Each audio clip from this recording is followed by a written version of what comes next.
नमस्कार मित्रमैत्रिणींनो, आयुष्यात हे 3 धडे शिकून घ्या. तुमची फसवणूक कोणीही करू शकणार नाही. ते 3 धडे आपण एका कथेमार्फत जाणून घेणार आहोत. चला तर मग कथेला सुरुवात करूया.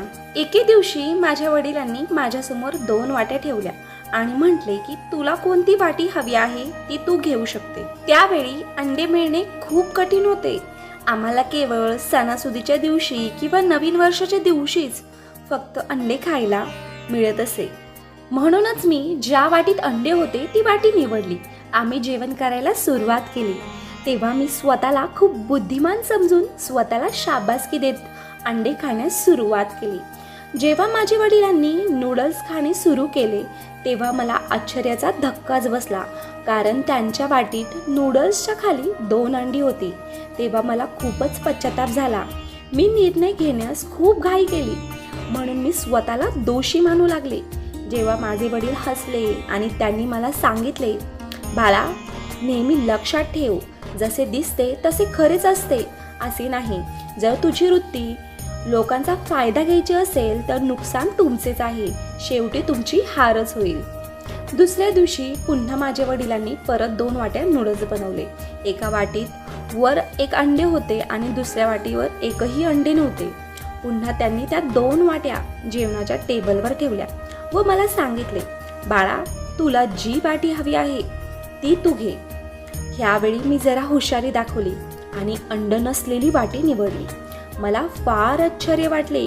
जेव्हा मी नूडल्सला वर खाली हलवले तेव्हा त्यात एकही अंडे नव्हते आणि पुन्हा माझे वडील हसले आणि मला म्हणाले, बाळा, तो नेहमी आपल्या आधीच्या अनुभवावर विश्वास ठेवता कामा नये, कारण जीवनामध्ये खूप अनिश्चितता असते. कधी कधी जीवन तुम्हाला धोका सुद्धा देऊ शकते किंवा तुमच्याशी कुणी कपट करू शकते. अशा अनुभवाने तुम्ही नाराज किंवा दुःखी होता कामा नये, कारण फक्त तो अनुभव एक शिकवण म्हणून स्वीकारला गेला पाहिजे आणि पुढे गेले पाहिजे. या गोष्टी तुम्ही पुस्तके वाचून शिकू शकणार नाही. पप्पांच्या या गोष्टीवर तुम्ही जर सहमत असाल तर कमेंट बॉक्समध्ये बरोबर नक्की लिहा.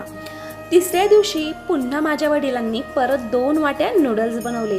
एका वाटीच्या वर 1 अंडे होते आणि दुसऱ्या वाटीवर एकही अंडे नव्हते. त्याने दोन्ही वाट्या जेवणाच्या टेबलवर ठेवल्या आणि मला सांगितले, बाळा, तू निवड, आता तुला कुठली वाटी हवी आहे. त्यावेळी मी माझ्या वडिलांना सांगितले की आधी तुम्ही घ्या, कारण तुम्ही घरातली प्रमुख व्यक्ती आहात आणि कुटुंबासाठी तुम्ही खूप योगदान दिले आहे.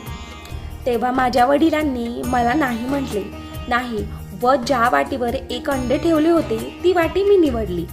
जेव्हा मी त्या वाटीतील नूडल्स खाण्यास सुरुवात केली तेव्हा मला खात्री होती की माझ्या वाटीत अंडे निघणार नाही, परंतु जेव्हा माझ्या वाटीत 2 अंडे निघाली तेव्हा मी खूप आश्चर्यचकित झाले. माझ्या वडिलांनी प्रेमपूर्वक माझ्याकडे पाहून हसून मला सांगितले, बाळा, हे कधी विसरू नकोस की तू जेव्हा दुसऱ्या व्यक्तीच्या भल्याचा विचार करतेस तेव्हा तुझ्या बाबतीतही नेहमी चांगलेच होते. मला माझ्या वडिलांची ही 3 वाक्य नेहमी आठवतात आणि मी त्यानुसार माझा व्यवहार करते. स्वार्थीपणा न धरता सगळ्यांच्या भल्याचा विचार करून मी माझा निर्णय घेत असते. त्यामुळे माझ्या जीवनामध्ये मला कधीही काहीही कमी पडत नाही. तर मित्रमैत्रिणींनो, तुम्हाला हे 3 धडे कसे वाटले हे कमेंट बॉक्समध्ये नक्की कळवा. व्हिडिओ आवडला असल्यास व्हिडिओला लाईक करा आणि असेच नवनवीन व्हिडिओ पाहण्यासाठी आपल्या चॅनलला सबस्क्राईब करा. धन्यवाद व्हिडिओ शेवटपर्यंत पाहिल्याबद्दल.